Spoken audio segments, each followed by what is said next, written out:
উপত্যকাটির নাকবা দিবসে ফিলিস্তিনিদের উপর বর্বর হামলা চালিয়েছে ইসরায়েল। উপত্যকা জুড়ে জায়নবাদীদের হামলায় প্রাণ গেছে অন্তত ১৪৩ ফিলিস্তিনির, যাদের বেশিরভাগই নারী ও শিশু। ৩ মাসের ইসরায়েলি অবরোধের মুখে উপত্যকাটি জুড়ে দেখা দিয়েছে চরম মানবিক বিপর্যয়। গাজার মানবিক পরিস্থিতিতে উদ্বিগ্ন যুক্তরাষ্ট্র, এমনটাই জানিয়েছে মার্কিন পররাষ্ট্রমন্ত্রী মার্কো রুবিও। ১৫ মে নাকবা বা মহাবিপর্যয় দিবস। ৭৭ বছর আগে ফিলিস্তিনিদের ওপর নেমে আসা মহাবিপর্যয় ও তাদের ঘর হারানোর দিন।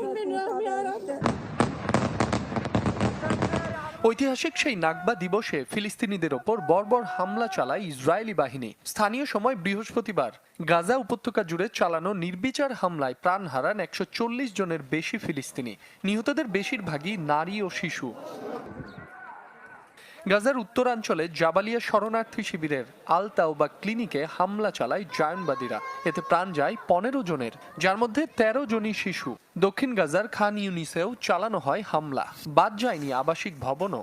এতে প্রাণ যায় অর্ধশতাধিক ফিলিস্তিনির।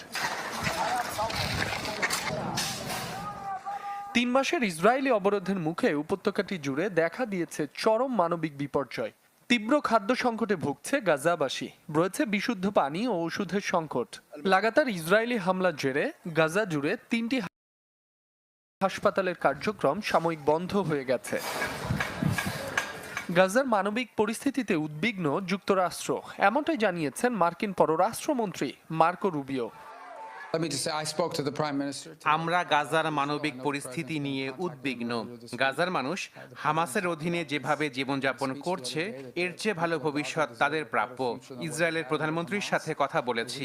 আমেরিকার সমর্থনে ইসরায়েল এমন একটি পরিকল্পনার প্রস্তাব করেছে, সমালোচনা থাকলেও আশা করি যা ফলপ্রসূ হবে। এর মাধ্যমে গাজাবাসী মানবিক সহায়তা পেতে পারে। উপত্যকাটিতে ইসরায়েলি হামলায় এখন পর্যন্ত প্রাণহানি ছাড়িয়েছে ৫৩,০০০, আহত প্রায় ১,২০,০০০ ফিলিস্তিনি। মাসুম রাব্বি, চ্যানেল 24।